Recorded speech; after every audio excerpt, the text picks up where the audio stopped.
All right, welcome back. Welcome. Oh wait, I need to size you proportionally. There you go. Now I'm just staring at you, not myself. What's going on, brothers? Were you Hulk Hogan all of a sudden? Hey, What's up, guys? brother. Welcome back to Brothers on Friggin' Air. We're gliding, baby. Woo! You know what I realized? Our name kind of sounds like a joke on like drugs. You know, Brothers on the Air.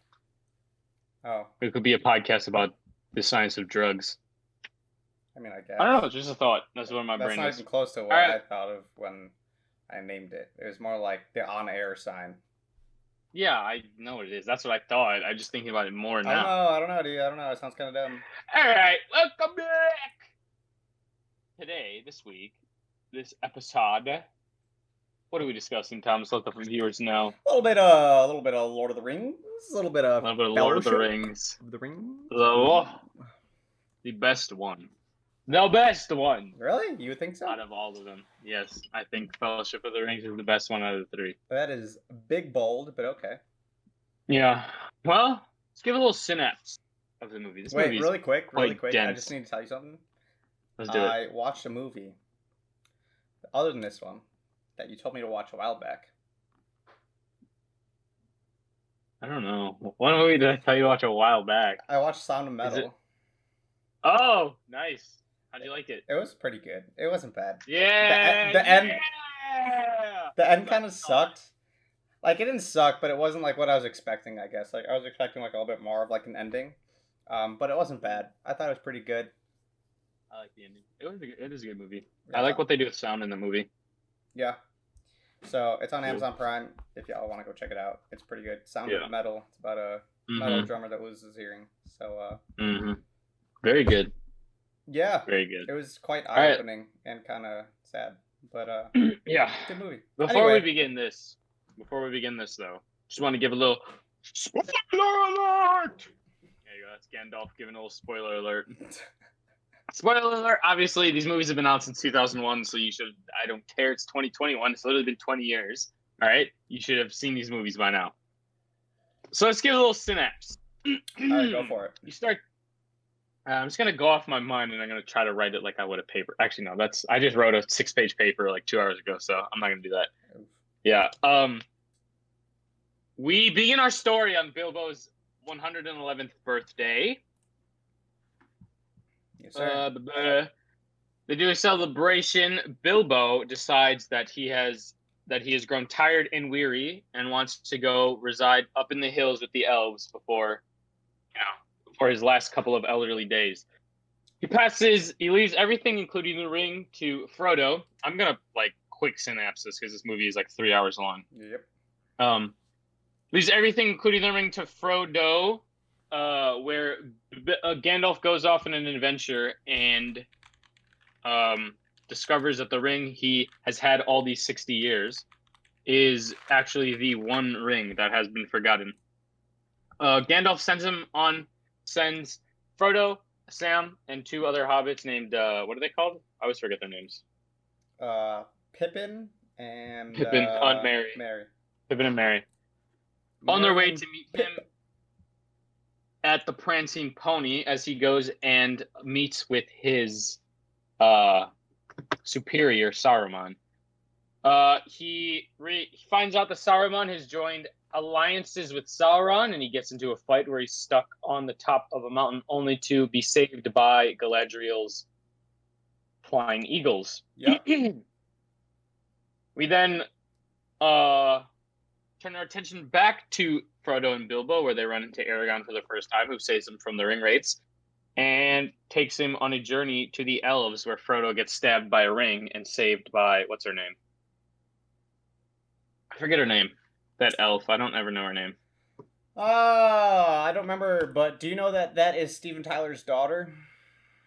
No, I don't even know who Steven Tyler is, Thomas. Aerosmith singer? Are you serious right now? Aerosmith? Oh, that guy? Yeah. Oh, I didn't know his name was Steven Tyler. Imagine having 2 first names. What an idiot. Also, that's crazy that woman spawned from this thing, this beast. I don't remember her name though. I can't find it. What's her Um, name? I don't know. Look up the IMDb. Thomas. Erwin. Erwin. Erwin. Liv Erwin Tyler. takes her to Rivendell, Yes. right? Rivendell. Yeah. I think that's the Yes. one Yes. where a council is called about the ring, and a fellowship is formed to take the ring to Mordor, including the 4 hobbits: Gandalf, Legolas the elf, Gimli the dwarf, Aragorn the Forgotten King, and wait, don't tell me what's his name. Erebor. No. Something of Gondor. It's a B. Boromir of Gondor, right? Sean Bean. I think Boromir I don't know, whatever. of yeah, Gondor. Yeah, because he has the Yeah. horn of Gondor. Yeah. They set off on their quest. Oh my gosh, I'm blanking.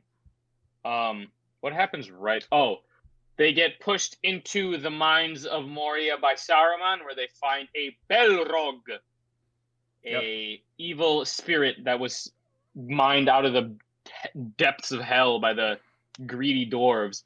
Gandalf fights it, falls down a pit of well, and dies. Subsequently dies. Yep. Or the fellowship continues on. They find a little spot to park up. Boromir tries to, in a fit of greed and evil that crumbs over him from the ring, tries to take the ring from Frodo and fails. And then Frodo offers it to Aragorn, and he says no, and that's his little test there. And then Frodo reluctantly takes Sam Frodo on with Baggins. him while the Uruk-hai attack them. Yep. And Boromir dies defending Merry and Pippin, having a little farewell goodbye with Aragorn. And the movie ends with Frodo and Sam splitting off to attack Mordor, and the rest of the posse going after Merry and Pippin, who were stolen by Uruk-hai. Yep. And that is a synapse. You did miss of a 3-hour freaking No, you movie. did miss a little bit. What did I miss, Thomas? Where they go meet Galadriel and the elves and. Oh yeah, but that's fine. A couple gifts were given out, things and such. Yeah, that's only an extended, so we didn't watch. I didn't watch extended. No. They give one thing out. Yeah. Okay. Really quick. I know I wrote this down later, but this is the first time I ever watched this movie. But the theatrical release of this movie. I only ever watched the extended version of this movie before. Yeah. And that was the only time, though, that I noticed, because I remember this whole thing of them, like, giving all, like, the gifts, right? Mm-hmm. And she only gives this to Frodo, and then it, like, cuts to the next scene, and I'm just like, wait. Mm-hmm. What? Yeah. I was really confused. There's a couple scenes. Like, Frodo, I think there's a little interaction that's different with Bilbo, and when his neighbors, like, Sackville Bagginses come knocking on the door, I think there's, like, an extra line in the extended. Oh. They don't have that line during his birthday when, like, he grabs Frodo and pulls him to the side, trying to hide from Sackvilles again. They don't have that at all in the theatrical. Oh. But yeah. I know what you're talking about. Yeah. Yeah. Bro, so I was looking at this. The extended version is 30 minutes of credits. Really? Because in the extended version, they, like, credit a 30,000 people fan club, and they have all of their names in it. No way. So it's 30 minutes long. Oh my God. Yeah. It's I actually kind of like the theatrical a little bit more. I don't. Like for first time viewers. I think if you're a first time viewer, like it's a perfect amount of information where, like, it doesn't overload you, and it's stuff that you don't care about. I don't think it like doesn't add things you don't care about. I mean, like, why do you care about these, like, other random gifts? Why do you care about these, like, random interactions? Because they come up later. Frodo? Not really. No, they don't. The capes come up later. The bread comes up later. They give all the capes. They don't have that. They have that in the theatrical. Giving the bread and stuff. But also, like, you don't need to have a 5-minute extra thing about Galadriel giving what's his name? Gimli hair. He gets rope. Oh. When did they use rope?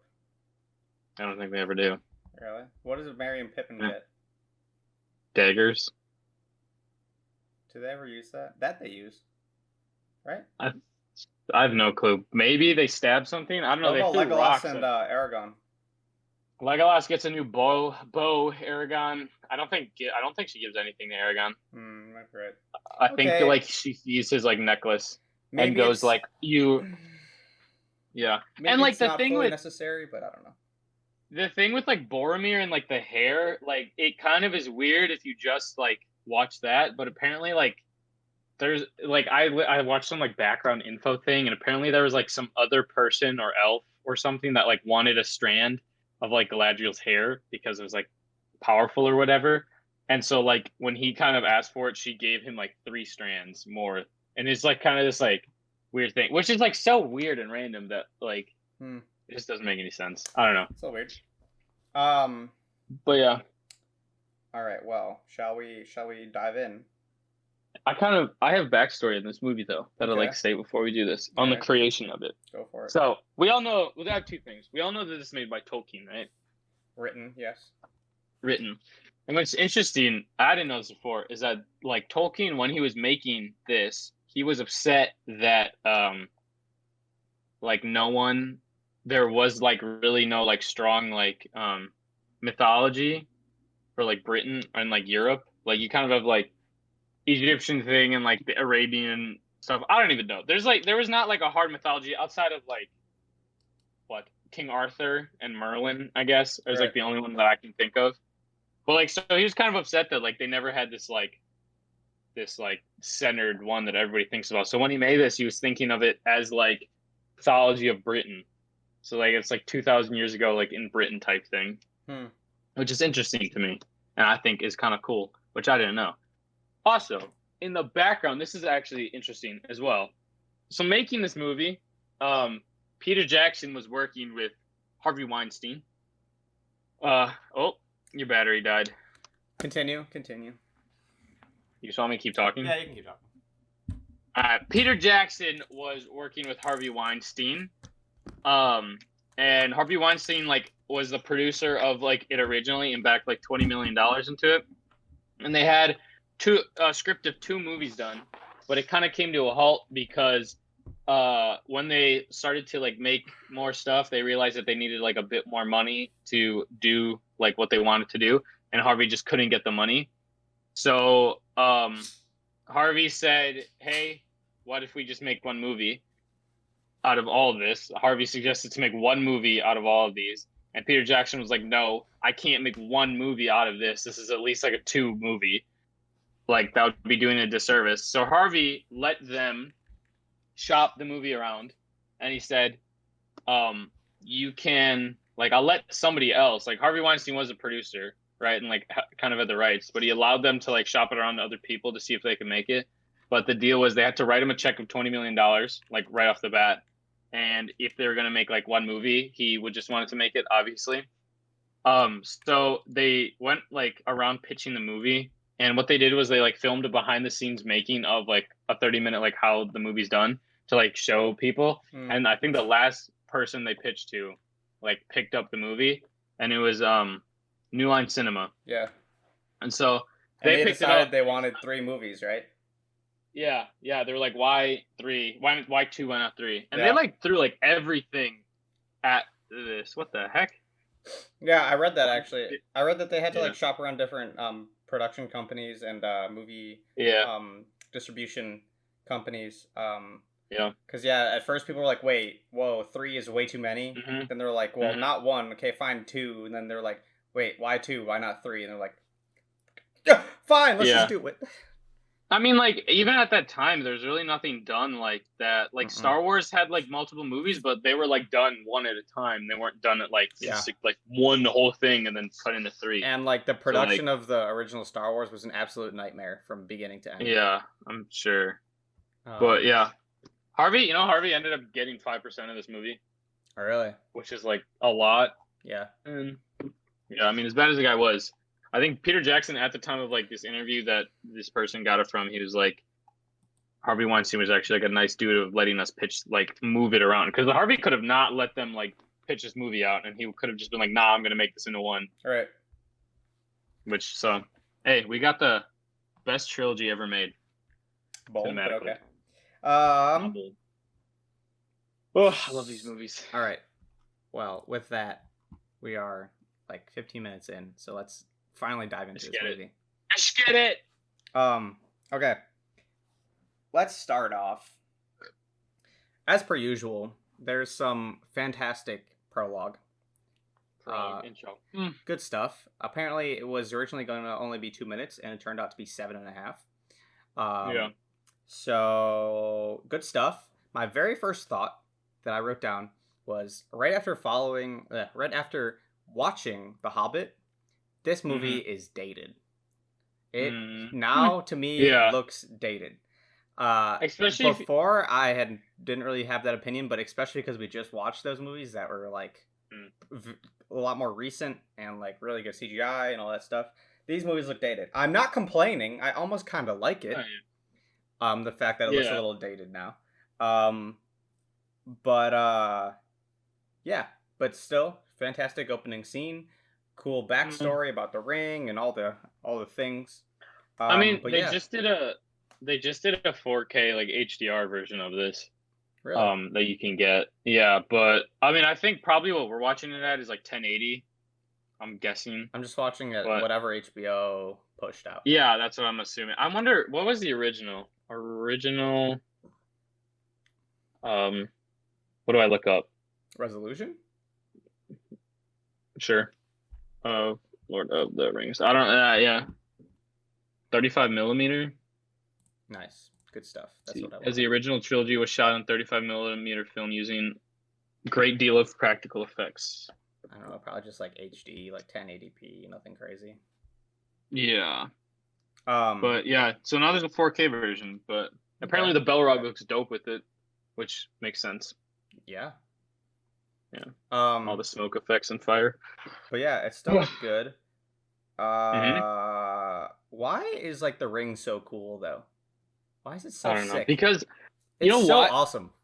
You know, one of my first notes that I love about how they like tackle these movies is that they have like they leave stuff in mystery and they don't have to explain how like magic is done, right? Like the only time you really see anything like magical is like Gandalf's staff lighting up, right? Or like Sauron is like yelling or something, and that's like what magic is. And there's this like mystery behind like all this stuff, and like they do just like such a good job with the ring, where it's like it's super powerful and really wanted, but like you don't really understand like how it is or like how it got that or like why it kind of is. But like Sauron wears it, it can blast like 10 people with one swing. Sure. And like it has a mind of its own where like you can it's it almost has like a personality almost like like motivations. You know what's cool about the intro scene that I only noticed like this time when who's the guy who cut his hand off?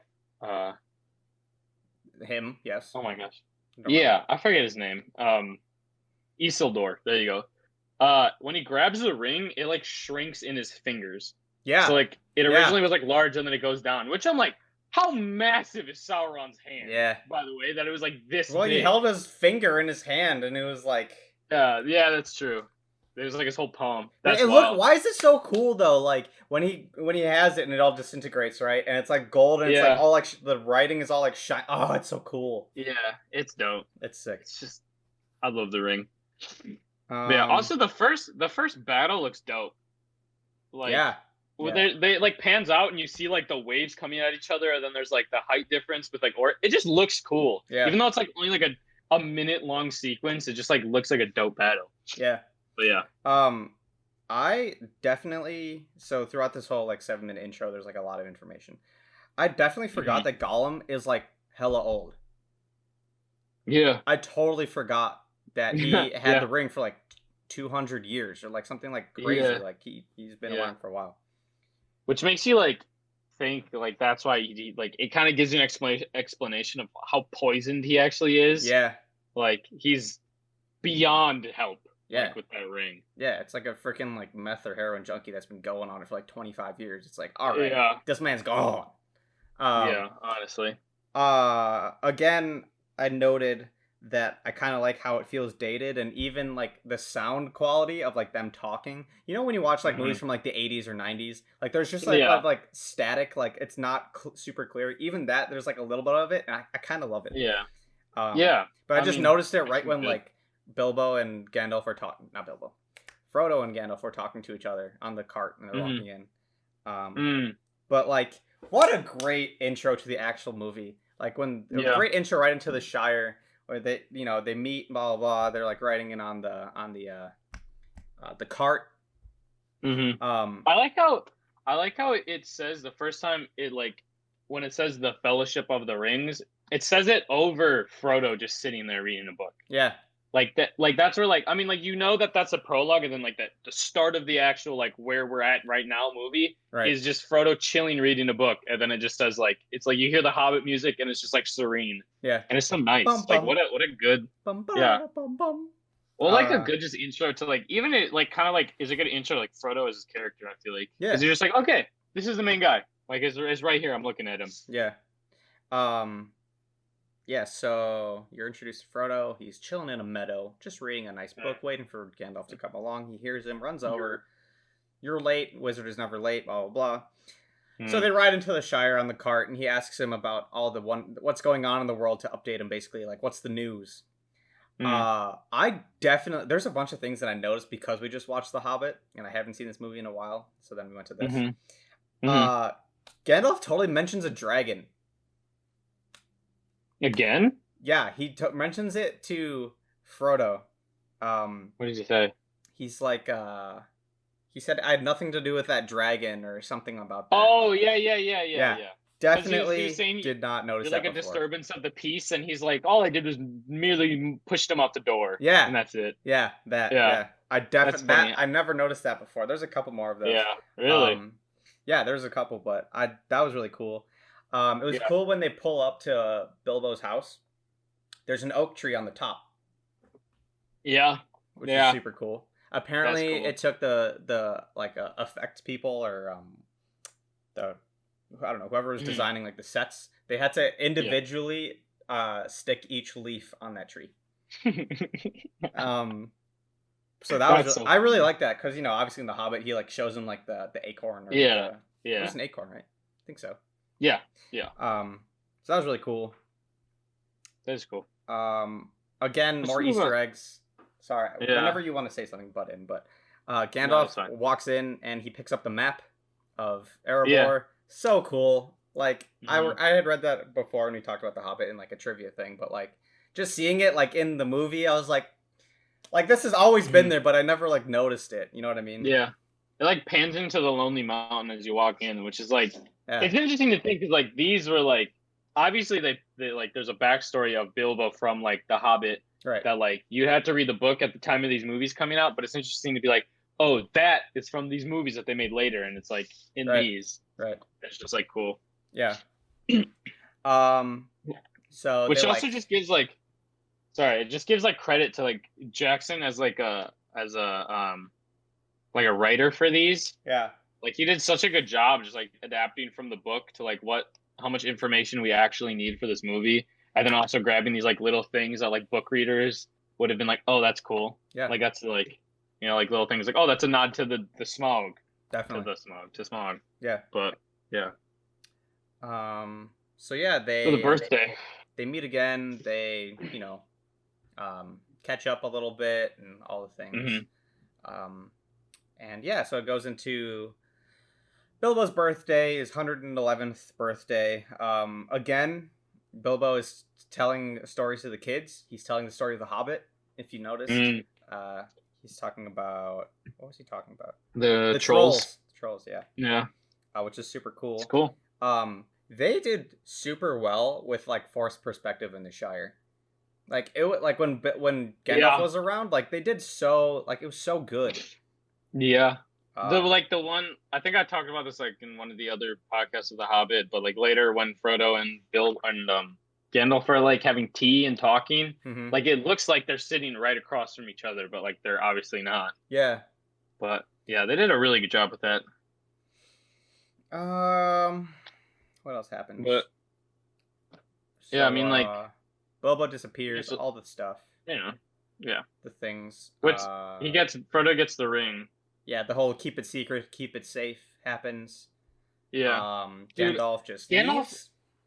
Gandalf has so many good, like, maybe it's just Ian McKellen, but like, just when he talks, he just has like these one-liners. I'm like, that was a good line. Yeah. Like, just like it's. I know. I remember, like, I mean, I'm getting ahead of myself, but when they go into Mines of Moria, and he's like sitting at that at that like, that like kind of fork in like where they're going. There's like 3 doors, and he doesn't know where to go. Right. They're like sitting, and he says like it's like 2 lines back to back that are like, just like super good. Like, boom, quote right there. I think one of them was like, I think Frodo says like a pity Bilbo didn't kill Gollum when he realized it. Oh, and he's yeah. He's like, who's the judge of like to take life and death or something? And then he says like another line, and I forget, like right after that. Yeah. They're like, oh, it's so good. Mm-hmm. I want to find it, but yeah, we can keep talking as I look for it. So let's see what happens. Gandalf leaves to go find out some more things.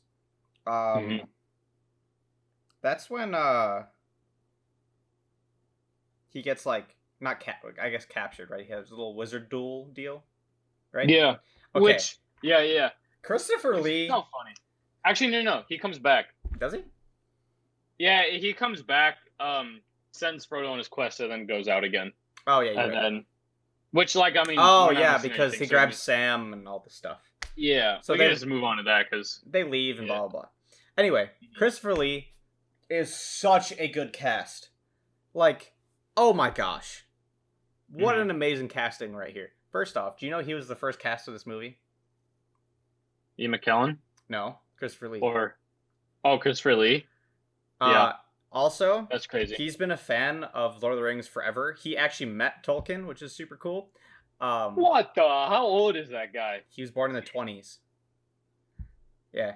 So he actually met Tolkien. He's the only person on the cast or crew that actually met him. So he was already a fan of the books, to the point that the costume designers were constantly talking to him to make sure everything was in line with the books. Also, he read the books since making these movies once a year until he died in 2015. Yeah. I knew that one. Yeah. There are some other facts about him. I don't really remember. But really quick, can we just talk about this casting really quick of just all the other characters? So good. Viggo Mortensen. Oh my gosh, what a cast, dude. For Aragorn. What a weird, like, I literally have never liked him in anything else. I haven't seen There's Green one Mile. other movie. That's the other one. There's only one other movie that I've seen him in that I've thought he was good. What? Hidalgo. Hidalgo? Yeah, it's a movie. Wait. It's a movie about a horse race across like the Arabian desert. Oh, really? Yeah. Wait, why do I know what that is? Because we have it on DVD. I can't. Okay, I didn't know he was in that. Yeah, he's the main character. Really good. That's wild. But like, I know he's in. What a great cast. He's in like a new movie called Green Mile, and he's in some other movie that I have on my list on. Oh my gosh, on Netflix. Jeez, I had a stroke. And like I haven't seen those, but like I just like he's just Aragorn. I can't see him as anyone else. Yeah. The only one that honestly is like a little weird to me, that like I would not like if they changed it.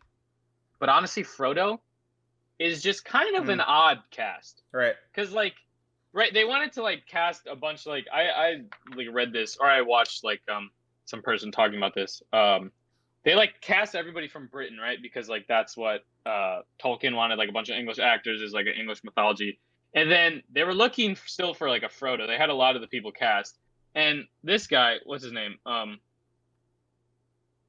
What's Frodo's name? Why can't I think of Frodo's name? Elijah Wood. Elijah Wood. Wait, where is he on here? Yeah, Elijah Wood. Dog, I'm looking at the IMDb and he's not even like listed in the first like 10 people. Yeah, you're right, he isn't. What the heck? Okay. But yeah, Elijah Wood he's like down there. Grabbed he grabbed like a Hobbit costume, kind of like whatever that means, and went into the woods behind his house and like filmed an audition tape. Really? And Peter Jackson like liked it. Yeah. And so he got him. But like Frodo has like this really, because he's American, he has like this weird like posh like English accent that he's doing kind of, where like the rest of them are just like talking. just whatever their native thing is. Right. But like, I thought mean, that just he's comes from, like- fine. He's not. He doesn't like. In my opinion, he doesn't like stand out. But I think he's fine. yeah. Um. No, yeah, I still like if they change it, it would be like weird. Like, Yeah. let's say they did a new version of it where it's like not, It's like Tom him. Holland or something. yeah, it'd be, That'd be oh weird. my gosh, Tom Holland, that'd be weird. I would not like that. He's in every movie now. I know. So what was I thinking? Oh yeah, casting. Viggo Mortensen's awesome. Apparently he was like the best swordsman that the sword trainer ever trained. Also, he wasn't the original cast. They actually started with this other guy and they started filming with him for like 5 days, but they thought he was actually too old, so they changed it to this guy, to Viggo That's funny. Mortensen, and he wasn't at first super psyched about it until his son was like, "Nah, you got to go do this." And Yeah, it's kind of cool. You know, he carried the sword around, he carried his sword around with him wherever he went. Yeah. Like, he'd go to restaurants off-site with the sword. Yeah. Like, Super cool. dude's wild. He also, what was it? Oh, I completely forgot what I was going to say. Never mind. Oh, some random thing. Talking about casting. Who, for Gandalf, one of the people that they had in mind They offered it was, to a lot of people. who's the guy from, he's like 007, he's in Indiana Sean Jones' Connery. dad. Sean Connery. Sean Connery. Yeah. Imagine Sean Connery. Yeah, he That said would've been the no worst because he choice. was confused by the script. Oh my gosh. They also Dude, imagine offered it to Sean Connery. Patrick Stewart. He said no as well. Oh really? I thought there was one more. I don't remember. But yeah, I did read that. That was kind of cool. Yeah. It's, oh my gosh. Obviously, Orlando Bloom, fantastic. He was actually cast, I think it was 2 days before he actually finished drama school. Oh dang. So it was a super early cast for him. Wow. Also, I don't know if you know this, maybe you did, but this blew my mind. Do you know who else Gimli played? Who else Gimli played? Yeah, the actor for Gimli. First Wait. off, do you know he's the tallest person in this cast? What? Yep. You're lying. No, I'm not even You're kidding. lying. Nah, I'm not even kidding. No way. Okay. I definitely thought he was Do like you really remember? short. You just mentioned Indiana Jones. Do you remember Indiana Yeah. Jones? Oh, The guy that like brings all the camels? Bro, Yeah, that's him. Yeah, That yeah. blew my mind. I had no idea. Dude, the amount of prosthetic they make Gimli's nose massive. Yeah, like, so you apparently can't- I read in the trivia, Yeah. apparently they had to only film him every other day because he had to wear so much makeup that his eyes would Mhm. get swollen. Yeah. So they had That's to take a wild. day off for his eyes to like the surround to come down and then they could film again. Bro, this just shows like these people, what also made these movies like so good was the dedication behind this Yeah. team. Yeah. Like they're filming movies in New Zealand for like 2 years. I mean, like it was like what, 90, I think it was like 98, 99 to like 2000 they filmed. Because they did all 3 of them. It So was like, a year. It was under a year. It was 200 and something days, but Was it? consecutive days. Yeah, it was like 290 something days. but it's like, oh my gosh. Still. The dedication of this team made such good movies. Yeah. Like everybody there had to be like, yo, we're here because like Yeah. I'm away from my family. I'm here for like a full year. Yeah, Like we're gonna make a baller ass movie. yeah, And it's like, oh my gosh, they did. But yeah, also like talking about the prosthetics and makeup and stuff, this was what, 2001 and stuff. The amount of practical effects in this movie is Yeah. freaking crazy. I mean, both They made- effects. Bro, you know the scene? Like, you know how they made like miniatures of like a lot of their sets, Yeah. right? Like, you know the scene in where it's the Saruman's tower, and it pans from Saruman and goes down into the ground and then like through the caves, and it's like going like through Right. the caves and like looking. That's a real shot of Really? a real set that they built. Yeah, like they literally That's did. so I cool. think they did that in 3 separate takes, and they like edited it together because like it goes through like some holes, so they couldn't do it. But like the people, like the orcs and the bats, are like CGI'd in, but like the actual shot is a real set that they made, like a miniature. Really. That is so dope. when they like, oh when they my like go gosh. down and they see them like building the army, right? Yeah, yeah. Do you know Like, that the oh. two the two blacksmiths that are there, like whacking the swords and stuff. They're the two costume designers. Really? Yeah. That's cool. Yeah. Anyway, I mean, back to our like, story. oh, this movie's so cool. It's awesome. Also, no, not yet, not yet. Alright. You know, for these movies, like, you know, like Total War games, where like you control like big armies, Right. and they're kind of just like computer program like of them. They basically made that for like these movies for the massive I saw battle that. scenes.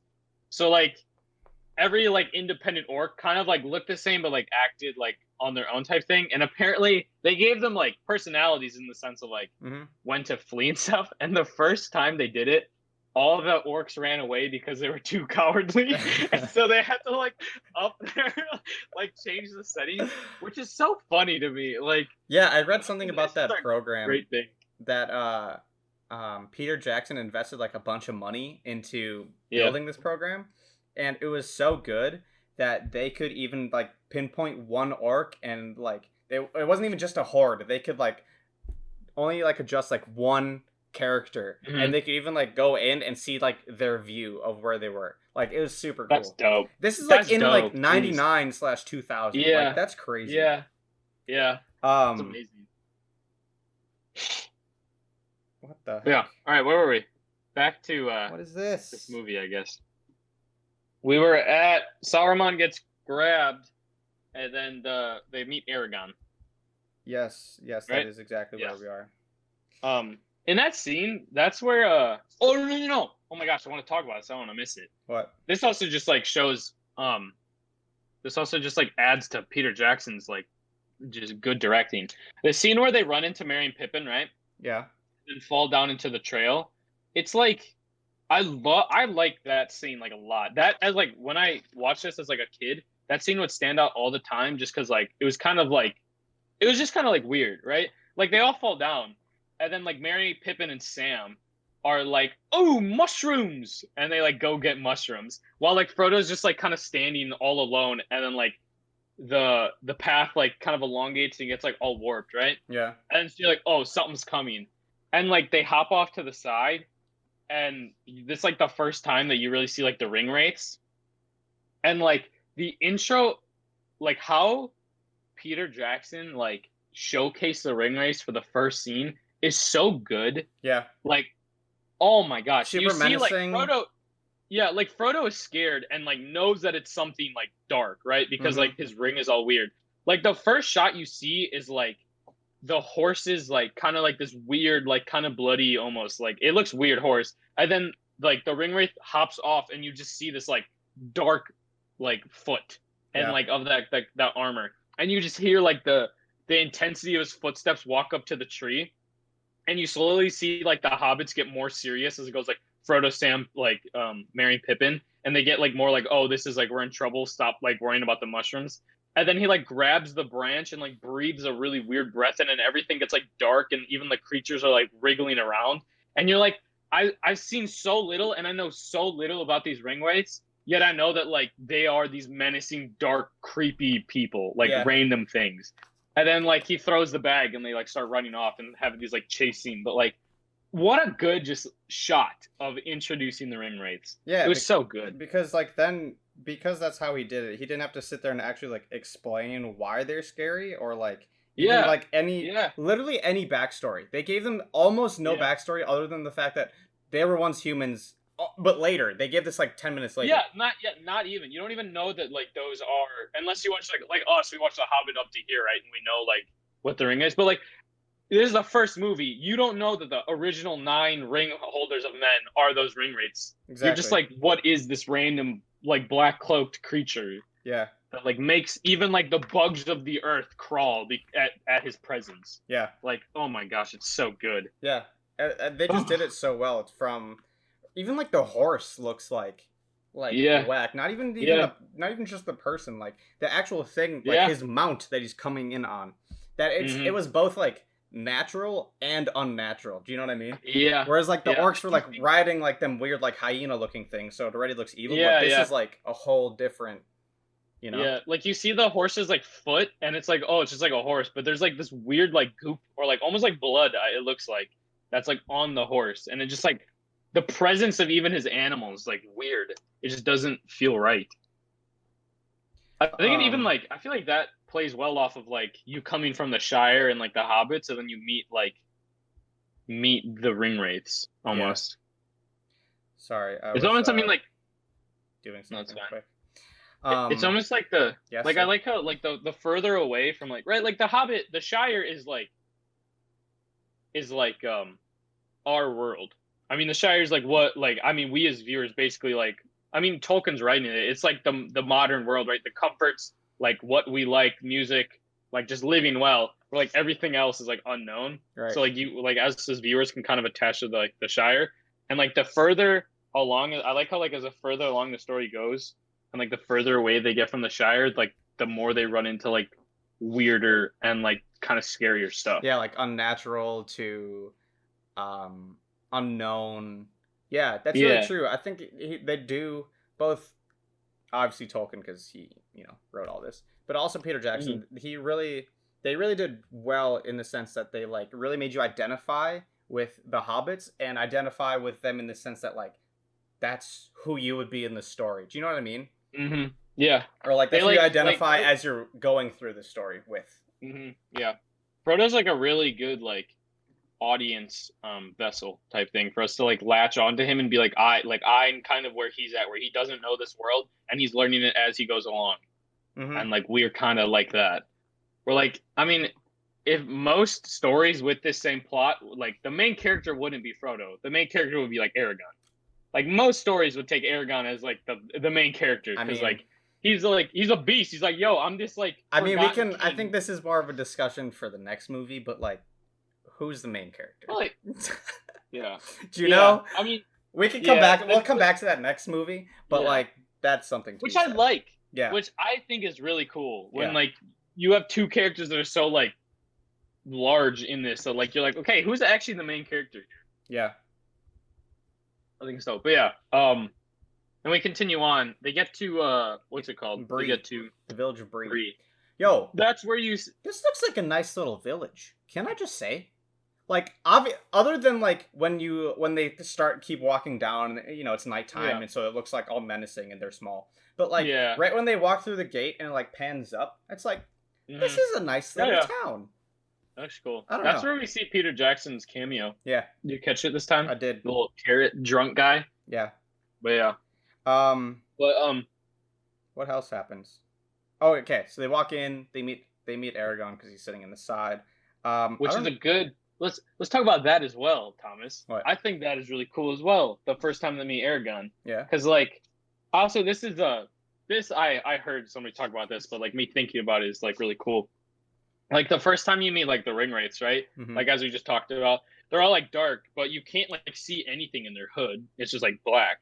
And like the first time you see like Aragon, right? Like he's like his face is like kind of blacked out because he's in shadow, but like he kind of like leans forward and you can see his eyes, which like gives you almost like a comforting feeling because you're like at least like I can see his eyes of the person. Like you're kind of like he's this mysterious person, but he's not like evil and creepy like Sure. the ring wraiths were, you know?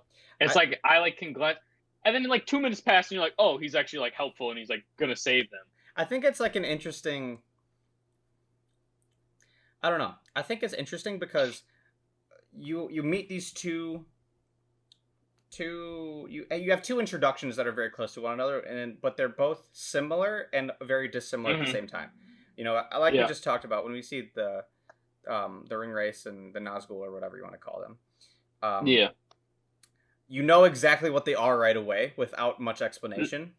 Whereas you meet this other guy, and it's like something is different. I don't know what. Yeah. Obviously, he's not evil, but like, Mhm. who is this guy? And throughout Yeah. the whole rest of this movie, he really develops as a character from Mhm. like someone who you don't really know who he is. Okay, he's not a bad guy, but he knows all these things. Hold up, wait, he's a king? Hold on, but he doesn't want to be king? What? And then it's like, but this guy says, "Oh wait, you are my king." You know what I mean? Like there's like a Yeah. whole large character progression, even though they're introduced in almost the same way, like 3 minutes apart, which is very interesting. And I think they did that really Yeah. I like it. It's great. well. All right. But the next thing I wrote down was, I wish I could write an Elvish script. It looks so cool. I don't even know why I wrote that, but that's really random. But that's funny. I mean, that just plays to the fact that like Tolkien literally made his own language, So like 3 cool. separate languages for this movie, so cool. or for this book. Sorry, Yeah. which is amazing. But the next thing I wrote down is R.I.P. to my man, the Gatekeeper, because yo, straight up, he got squished. he got big squish. Underneath that thing, man. He becomes a pancake. I think about that every time. I'm like, they just destroyed that guy. He's like, hello. I feel bad for him because, like, at first when he meets the hobbits, he's like, "Who are you?" And then they're like, "We're just in." He's like, "Oh, it's okay. I'm just making sure it's nighttime. You know, you never know what's out there." Yeah. I'm like, "Oh, he's a nice guy." And then the next scene just is dead. I'm like, "All right, cool." I mean, it's cool you see the ring rates here. I feel like we talked a lot in the beginning. I'm trying to quicken up these like little parts that aren't that big. No, that's good. I think this whole section though displays a really good amount of like sound design. I think the sound design in this movie is so good, from the music to like just the sounds. Yeah, I don't know. Sounds super cool. Good music choices, all the things. They also have like, I mean, the motifs. This is where my music and film class in high school comes in. The motifs of the different people, such as like when you go to like Sauron's place or like the orcs, you know, like just like the dark. I think of this one shot in the next movie where I can't even think of the song, but like they're attacking the castle and there's like they start to raise the ladders and it's just kind of like a slow shot of the ladders going up the orcs and they just like blast like the song and it's like the orc song basically. And every time I literally run it back and just listen to that again because it's so good. And the music in this movie is amazing, along with the sound design. Who did the music in this movie again? Let's check it out. I forget. When I hear it, I know it. I don't remember who it is though. Full cast and crew. Let's see. Where would they have this? Down below, produced by Howard Shore. Howard Shore. Yeah. Music by Howard Shore. There you go. Yes, sir. So. Yeah, Harvey Weinstein was an executive producer. It literally lists him here. That sucks. Okay. So we get to so Frodo gets stabbed. All the stuff. Yeah. Apparently, I wrote nothing down for this, but yeah, stuff happens. A lot of that scene is like kind of. Like, there's a lot to that, like, just that sword stab that isn't explained in the movie. Yeah. That, like, backstory, it's not necessary. It just adds, like, a lot to it, and it's cool. Like, that sword, like, they obviously stabbed him to try to turn him. Like, they were trying to turn him into one of them to get him to just hand them the ring. And that sword actually, like, dissolves in his, like, wound. Yeah. And so there was, like, a piece of the sword left in there when, like, he was being taken there. And that's one thing why... Frodo at the end, like, of all these movies, I mean, yeah, whatever. I mean, I'm just gonna say this: like, Frodo goes on to like the after, like, Elf world, right? At the end of these 3 movies, and people are like, "Oh, why did he go?" One thing is like that, like, wound is like perpetually hurting him because it was like by that Nazgul blade. Yeah, I think that's what it's called. Yeah, and so like that's like a wound that he's like always carrying and is always like hurting him, that like if he goes to the elven place, like, it'll stop or whatever. But it's interesting. I think there's a lot of that that's kind of cool. There's a lot in this scene. I love how we're not even halfway through the movie, but we're like 50 minutes in. There's a lot in this scene though that I even just thought about right before he gets stabbed and stuff. They fall asleep on this like outpost, right? And Frodo wakes up to see the 3 hobbits, like, grilling out, like, making breakfast or dinner or whatever it is. Potatoes. No, bacon. They're making bacon. Oh, is that what they're doing? And it just really shows, I think there's a really good parallel there, a really good illustration of Frodo knows exactly what's going on and the stakes that is at hand and just how serious this is. And the other 3 are making bacon. They're Yeah. just out here. They're like it's Yeah. just such a great illustration of just like they have no idea what's going on. Yeah. Literally Yeah. zero. They know something is up, but like Oh yeah. basically nothing. And it's Whereas then also like Frodo, on the other hand, is like, "What? yeah. What are you? Are you stupid? What are you doing? You know, Yeah. And like, it's also like Frodo like is the one wearing the ring and can like feel like the burden literally around his shoulders and yeah, stuff. Where it's like it's also cool then because it adds like it allows for like character growth with these like three characters of just being like, let's have potatoes while we're hiding from these like scary creatures. To then like, let's have later potato. become cool. Yeah, I mean like You're yeah, not they don't wrong. take it seriously at all. But and then Yeah, they so also that scene because we kind of like condensing this. The scene where what's her name? I forgot her name Erwin, again. Erwin. Erwin. There you go. Yeah, something like that.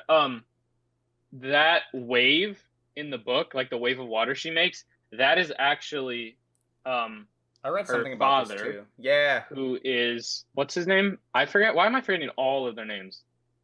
Um, it's uh, not Elrond, is it? it might be. No, I don't think so. Was it? I feel like it is honestly. I read some. I read about Um, this scene. I don't remember what it I forgot. was though. Oh, oh yeah, I don't know what his name is. No, it is Elrond. It is Elrond. You're right. Oh, okay. Dude, they have so much cast here. Like I'm reading through all of them. I'm like, these are like main characters, and I'm like 12 people down. Like, Yeah. oh my goodness.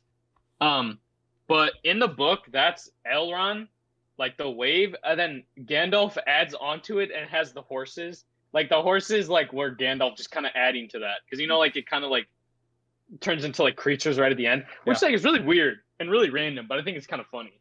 Yeah. Like what a random thing. But Anyway, yeah, so they get there. yeah, we go to Rivendell. He's fine. He gets fixed. They meet Bilbo. Again, Bilbo mentions Lake Town.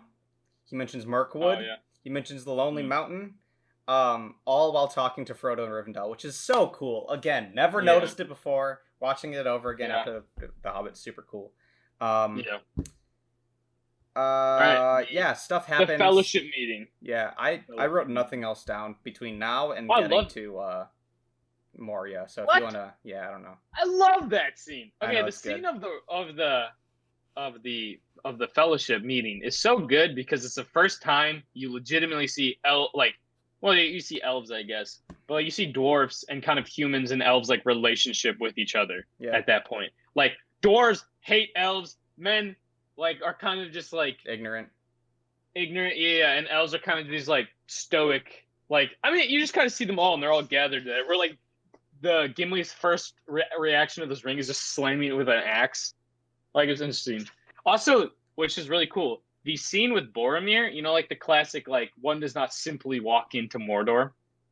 That scene was written last second, and he had that script laid down on his leg when he's reading it. So like he's looking down at the script and like looking up reading it Really? because it was like the first time that he read that. Yeah, That's amazing. which is really funny because like he did a really good job of that. But yeah, that thing was last second. Jeez. Also, I watched a lot of like the behind the scenes and this stuff, and the amount of because like obviously every like movie goes through like script changes and like daily as like an actor you'll get like new scripts and stuff, Yeah. and like it's crazy how much this movie went through script changes because like Peter Jackson and his writers were like constantly like changing stuff up and making sure it was like good and like goes with the books and stuff. Yeah. And I think like it was Gimli, his actor, like they did it behind the scenes where he was talking to him and he showed like how many packets he had for like just the last 2 days. It was like 4 or 5. And he's like, I don't even look at them. I go on set and make sure that my like lines. I mean, he's not like he doesn't have a lot of lines, Yeah. but he's like the edits, whatever. At some point, you just ignore them because it's so much, Yeah. and you just get it while you're shooting. Which I'm like, oh my gosh, that'll be terrible. That's funny. Like how much they have to edit the script. But yeah, I mean, this whole scene is also still really cool. I have more on this scene, like the part where they're all arguing about what like they're gonna take the ring, and like the dwarves are like, you're not. I'll die before I need to see an elf like take the ring or whatever. And then Frodo, out of all of them, this like tiny, dumb like creature not creature, person. I don't know why I call him creature. Like, it is like the first one to be like, I will take it. And like, no one hears him but Gandalf. But like, you kind of see in Gandalf from like, he knew that he was going to say it and he really didn't want him to say it, but Yeah. like, he did. Yeah. And he just goes, yeah, I know you have to, and I didn't want you to, but like, you're the one. Yeah. And it's like the point in the movie where it's like, like no turning back. Like, Yeah. you like the mission was like bring the ring here, but now you're like, okay, this is the no turning back point. Yeah. I'm trying to think of like, I had an example of another movie where like it was kind of like do this, and then you get to that point, you're like, oh well, no, now we're just gonna like do the rest of this movie at once, and I forgot what movie I was thinking of, but I don't know. But yeah, it's cool. Apparently, that's like that's the middle of the movie, and like when you're writing a screenplay, that's like the no turning back section of writing. Which I am not a writer, and I had no idea, but I was listening to a podcast and they're talking about that. It's funny because I know exactly when the center of this movie is because of the extended edition. They put it into 2 parts. Oh really? Yeah. Oh yeah, they do. Where is it? Is it like right there? It's right. Where does they leave? No, I think it's right before Frodo wakes up. I think that's really? I think that's where the second half of the movie picks up in the extended edition. Jeez. Wow. Yeah. Dang. Yeah. You have anything else to say about this? No. I mean, I just think I said it earlier, like the scene with when they're going to like try to get to Moria. Well, actually, I mean, when Frodo like falls down and you kind of see Boromir's like first time of being tempted by the ring, where like he picks up the ring for him, and it's like definitely snow? if there wasn't like if there wasn't like 6 people around, he would have just finessed it right there and walked away. Do you know that ring was like 6 inches big before that shot? Really? Yeah. To make it like look small in perspective. That's cool. Or large. I mean, yeah, that's cool. Yeah, there's some cool stuff. Oh, apparently I'm still like 13. Jeez. Cool. Yeah. There's some cool stuff. With like that whole snow mountain scene. One Sean Bean, is that his name? Yeah, Sean Bean. He hates flying, so he would refuse to fly up to a location. So he would be hiking every day to set or to where they would be shooting. So the rest of the cast would be flying in on helicopter, and they would look down and see him. Oh my gosh. In full gear too, because he had to be at the top, ready to shoot. So full costume. That's wild. That's not worth it, bro.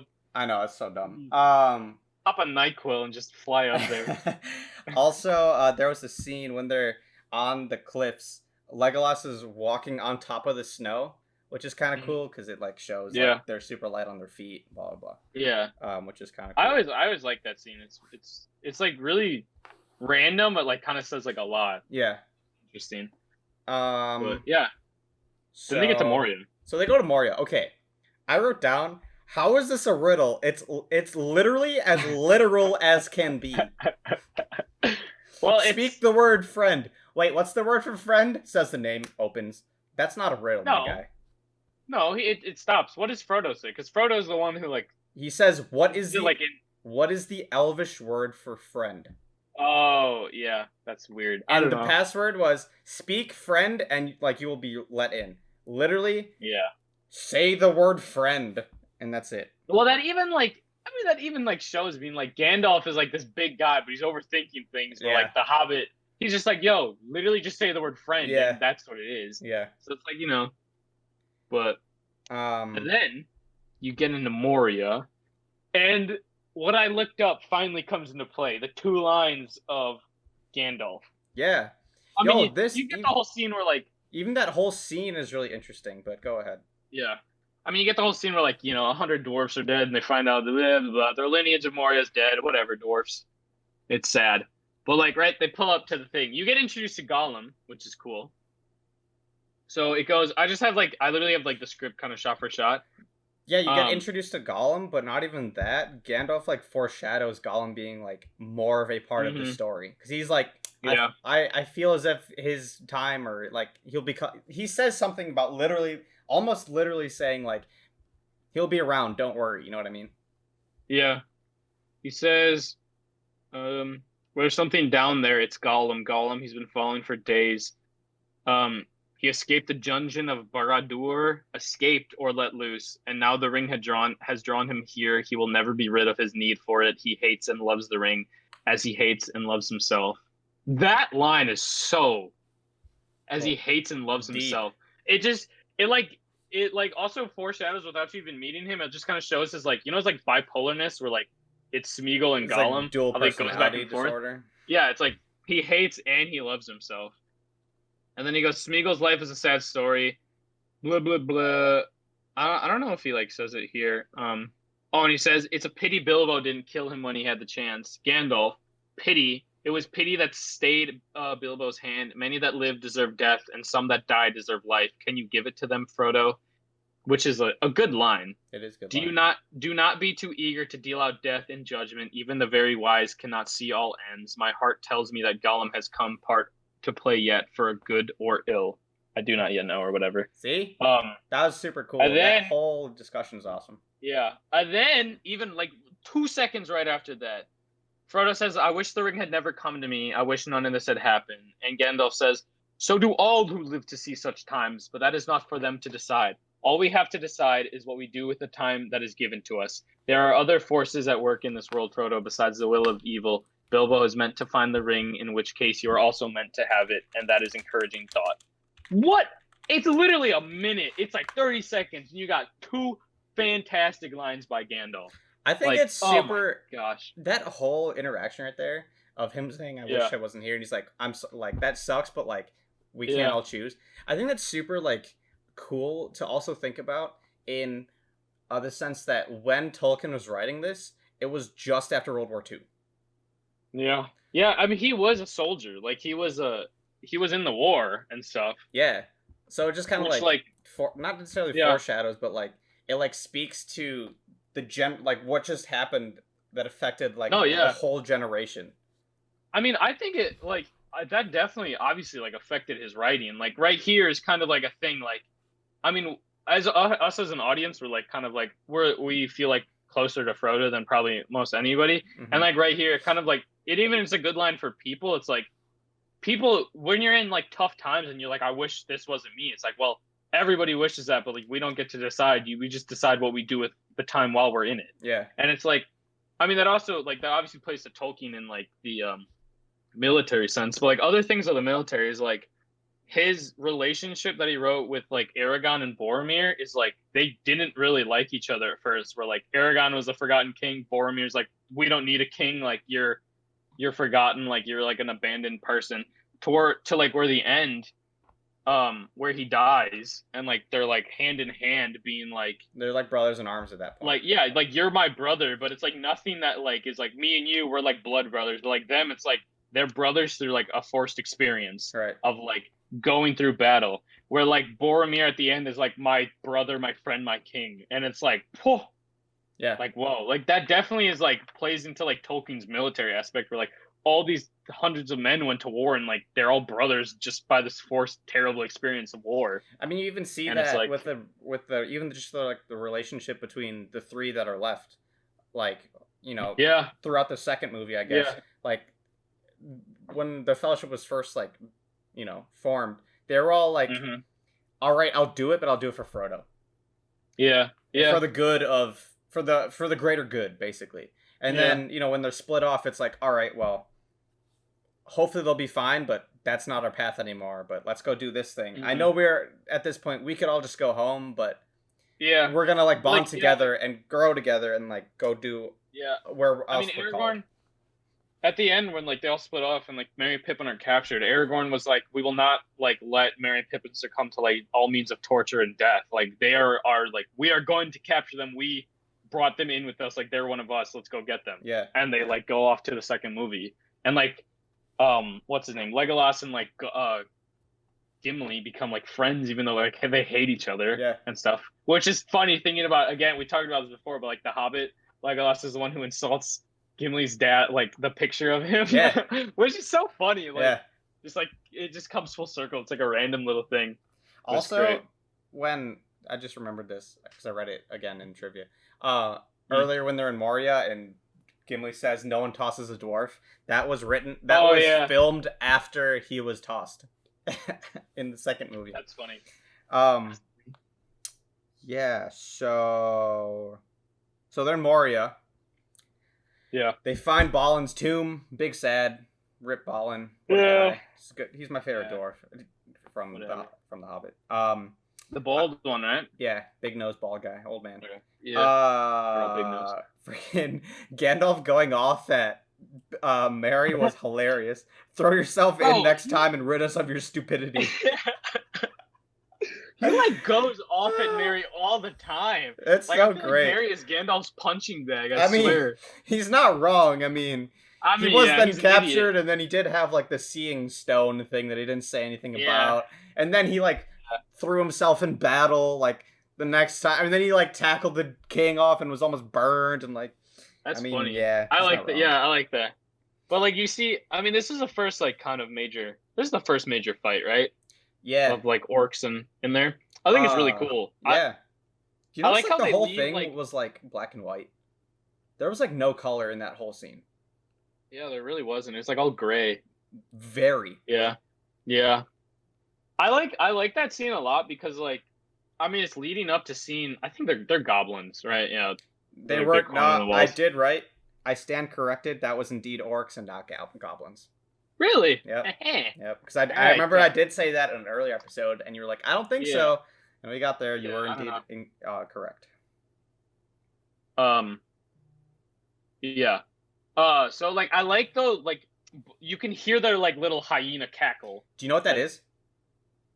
No. What just happened? I don't know. Hold on. Do you know what? Okay, go. You know what those sounds are? Hyenas? Nope. They are possums. What? Yep.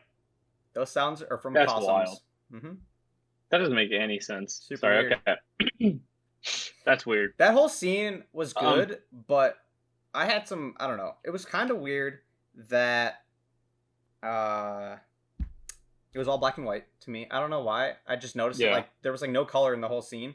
Also, the slow motion kind of sucked, and for me, it just kind of messed up the pacing of the battle. Like there was just a couple like slow motion parts that I was just like, what?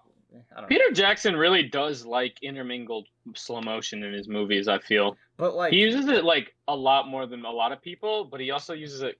I think he does a good job most of the time, but the slow motion he uses is like 24 frames a second slow motion. So it's like the choppier slow motion. Yeah. Some people like it better. I don't. I don't know. I didn't have a problem with it. I thought it was cool. I don't know. I thought it was interesting. Also, again, like finishing up what I was saying, like the whole like Boromir going to the door and you getting like 2 arrows at it, and she's like, "Oh, they're like something there, but like you don't see them yet." And then they start breaking through, and like Legolas is shooting at it, and like the first time you finally see them was when they just like burst through, and it's just like the music is gone, and you literally just hear like whatever they are, and then they start fighting. You're just like, what is happening? Yeah. And then like it just everything goes down and it's cool. Yeah. But the scene where Frodo gets stabbed, you know, in the book, that's just like a regular orc who stabs him, not a freaking cave troll. Oh, really? Because like, bro, a cave troll stabbing you, I don't care if you have what's it called? It wouldn't pierce you, but it would crush your chest in. Yeah, you wouldn't have like it doesn't just stop forward. Like what? Like that's so dumb. He wouldn't have a torso at all. It would be a pancake. Like, but I mean, I guess with the effect of being like it's a cave troll. Yeah. Like I understand why they changed it for theatrical purposes. Yeah, obviously. But yeah, it was kind of, I don't know, it was kind of a cool scene. I think, I don't know why, I always just think like Dwarven kingdoms are so cool because they're like the smallest dudes that build the biggest stuff. Massive, like obscenely long hallways for no reason. Yeah. And I love how like in these movies, every time like every single dwarf habitat has been like murdered a lot. Like every time you run into like even in The Hobbit. So it's like you never really see like dwarfs walking through these long hallways to get to their like 9 o'clock meeting. Yeah. And it's like they have to leave at like 6 a.m. to get there. And it's like, oh my gosh. Yeah, like, I mean, Gandalf said to go through the mines it was going to take like 3 days. Yeah, like, oh my gosh. But it also just like adds to like, bro, it's almost like the greed, I guess. It kind of adds, but just like the vastness of like what dwarves like imagine themselves as. Yeah. Because like they don't need to build these big halls, but they do because of freaking dwarves and they can. Yeah. Like That's super and they true. dig deep and they get Belrog as we get introduced to right now. Look at that transition. I'm a beast. He was pretty cool. But I still think he looked pretty great, honestly, even like 20 years yeah, after the point. yeah. I I'd love mean to see him in the 4K, but yeah, it looked good. the fire and the smoke effects for 2001 look so crispy clean. Yeah. Like it's so good. I remember when we used to watch it and our mom and dad didn't let me watch that scene. Which one? Do you remember that? Which one?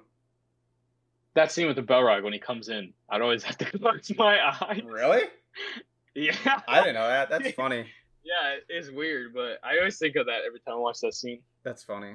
I That would scene is always great. skip when they were in Rivendell and Bilbo gets all like crazy faced. Oh, that scene is weird. Bro, This leads into that. Not even gonna lie. This time when I watched it, I got up and went and got something to eat because I knew that scene was coming. I'm like, I'm not watching this. That scene's weird. I think right here, maybe that scene is, since actually you just talked about with Bilbo's face. That scene in the right, like here, when Gandalf slams his like staff down, is like one of two scenes where the CGI looks really stiff and kind of bad. Like Bilbo slamming his staff down every time, it looks so weird. Gandalf, sorry, yeah, it looks like weird. He just looks like really stiff. But like, when it pans out and he's standing there. Yeah. Right before that, they do a scene that's like overhead and them running across the bridge. That's all CGI, and it looks so clean. Yeah. Like their clothes are like flapping like it looks so good. When they were trying to go down the stairs and like the teeting, that part kind of sucked as well, in my opinion. I mean, it's just old. It's Yeah. But yeah. So Gandalf and the Balrog. Fall. Wait, what? Oh, wait. Did I text you that? Yeah, I'm very confused. I don't know why you're texting me. Sorry. I meant to text that to Casey. Sorry. Anyway, so Gandalf has like a standoff on this freaking on this bridge, right? And yeah, the thing falls, you shall not pass, all this stuff. Good line. So many memes from this movie. It's amazing. Somehow he gets the whip around his, ankle, and he says something that is completely still inaudible. I know what he says. He doesn't actually say that. Let's be. He just said. That's what he says. He goes. Yeah. Okay. But this man 1,000% could have pulled himself up. He had the full like whole knuckle on the thing. He could 1,000% had a full handhold. He could have. This old man could have pulled himself up. 1,000%. I hate it. But there's no way. Whatever. He dies. So yeah, he falls down. Big sad. I think the next scene is kind of important, where like they're all like mourning for him. Yeah. And like Aragorn's kind of like knows that he's like, yo, we need to get up and like keep going. Like we're still not in the clear. But like Boromir is kind of like Boromir's the one that's like, let them mourn for God's sake. Yeah. It's like let him be sad for a moment. He's like, I feel like that's where like Boromir almost gets like me. Where I'm like, okay, I kind of like Boromir here now. Yeah. And then like it kind of goes on, but let's skip to when they go to. Yeah, they go to the elves. I have nothing to say about that, honestly. That's all I know. All I said was, oh, that's where the theatrical version is shorter than the extended. Yeah. Yeah, I mean, you find Galadriel and she like is tempted, and you kind of see like what Frodo is like fighting against. I don't think that's extended, right? The scene where he like looks into the pond. Yeah. That's really cool. I don't know. I don't have much to say there. Like, yeah, I got nothing. It's cool. Things happen. I don't get it gets me every single time though. There's a scene where it's like kind of looking at the people, and randomly Legolas walks across with a pitcher just really slowly, and like in like the attire of the people. It's so random, and I'm just like, really? Why? Like, yeah, like you can. It's like a scene where it's like, oh, he's kind of like among his people. He's dressed in his attire. He's gonna go do something, but it's like he's just like, it's like random, and he just walks away. And I'm like, what is he going to go do? Like, why is everybody else like still like huddled between their things, and he's just like walking? It's so weird. I didn't even notice, honestly. That's funny. Yeah, I notice it every time. It's weird. But yeah, they get their gifts and they move on. There's not really much to say. Yeah, no, I don't know. They kayak down the river. Apparently, a pretty long way. They had the two Yeah. kings, which was kind of cool. I love that shot. I Yeah. think that looks dope every time. I Well, wrote I mean, down scenery is so good, like yeah, so cool. There's yeah. I three or mean, four shots when they're paddling down, like of just different. Oh, yeah. it's so awesome. That is such a good job with location casting. Like Yeah, off, like it's so good where they got. Oh I my would love goodness. to be a location scout for like one of these movies. Oh my gosh, that'd be so cool. Oh yeah, yeah. Must be Um, difficult, honestly. You're flying everywhere and like landing, and it's like it doesn't yeah, look that good on the ground. Never mind. And you get up, and it's like yeah. but So yeah, they pull over. There's another fight scene with the Urukai Urukai. that come in. Yeah, I don't know. Good stuff. Like I we really said like. earlier, Boromir was tempted, and then it goes into the fight scene. Mhm. I think it's really. I think that a scene with Boromir is like and Lego or Aragon right after that, where it's like it's really like I like that because it kind of says a lot of like the two characters and like more Aragon than anything, but it's like Boromir is tempted and like what it took was like Frodo like putting the ring on and running away. Oh my goodness, like what did I do? I shouldn't like I was just tempted by the ring. Like I don't want the ring, Frodo, like come back type thing, right? Yeah, Where like Aragon rolls up and like Frodo hands it to him and is like take like I think does he say that? I think he says take the ring. yeah, And Aragon like looks at it and like instead of being like no or like kind of fighting, he like goes and grabs it, but like rolls Frodo's hand into it and like gives him his hand back, being like, which is just like oh my like he is like him Aragon like one of like Aragon's like struggles is like he is like a line of Isildur who's like the one who couldn't throw the ring into the fire, and he's like I have Isildur's like blood in me, like yeah. I could be tempted by this ring, like I am like a man who like is like weak type thing, you know, like we're all there for like temptation, but like that scene of him being like no like and giving it back to him physically is And just the like really fact that cool he to like me. got down to his level and did it, Yeah, yeah. which I is think super that's cool. really cool. But then this dude also just turns around and literally is like 1-on-1 or like 1-on-5,000 and he just like lives. Yeah, it was like Like, 1v all like right, God. 100. It was like, all right. Yeah. I That think was that super scene cool. though, That was the how first. I think that was the first scene that they filmed with him and a sword. really. I think it was. Oh, wow. Yeah, I'm Yeah, pretty sure it I was like because that. that's when he did a lot of swinging and not a whole lot of like precise Yeah. movements. You know what? Also, you know what about this scene, which I think is cool. Also, sorry, really quick. Did you know that he Go. also would refuse to use anything other than a steel sword? Wouldn't use a rubber one. That's Wouldn't use like a fake one. He would only ever use a real sword in any sort of God. filming. That must have been terrible for the other like stuntmen. Be like, I just gotta get smacked by the sword. Awesome, thanks, dude. That's funny. But I'm just thinking about this now about like the scene is like when Frodo's like walking away and Merry and Pippin are like, "Yo, Frodo, like over here," and Frodo's like no, and that's it. And like I think it's like Pippin is kind of like He knows what's up. yeah, and then Mary's like, or like, I don't know, one of them is like what's wrong with him? But like that's where like it snaps, like okay, For the two of them, it's yeah. kind of like I'm This sure is like real. before they're like this is real because they had to fight orcs in that like mind, but like that's when they're like, oh damn, like he has to do this alone. We only got him so far, and then they're like, okay, like let's distract. First of all, along with that, they start pegging Urukai with rocks. How on earth can a hobbit knock an Urukai out with a rock? They're like destroying them. Like, what is that? What is it like? Oh my goodness! NBA sign or MLB sign them now, bro. Yeah. Like, my goodness. That is true. But that, and then the whole scene with Boromir is really cool. I like that. Yeah, Like, he it was gets sad. his- Honestly, I didn't remember it being so sad of him dying. Yeah, Sad it really death. is. You know what's funny about that? And behind the scenes, the scene where Aragorn and Boromir are doing their little this is like really weird. They're doing their little like goodbye when like he's dying.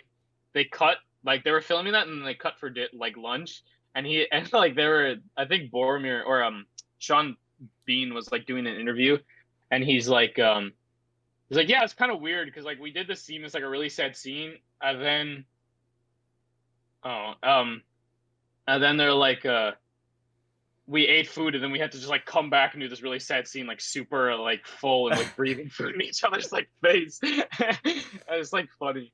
But I don't know. This is like a random little tidbit. But So yeah, I don't know. I mean, Frodo time is over. leaves. Then Sam chases and gets with him. Do you know that whole scene of Sam being underwater was shot completely not underwater? None Really? of that I was mean, shot it kinda even looks with like any it. sort of water. Honestly, looks like it.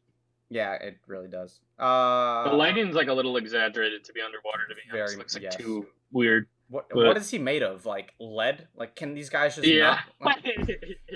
Well, he doesn't know how to swim, Thomas. He doesn't know how to swim. Okay. Come on. So obviously he just sinks. When you don't know how to swim, you just sink.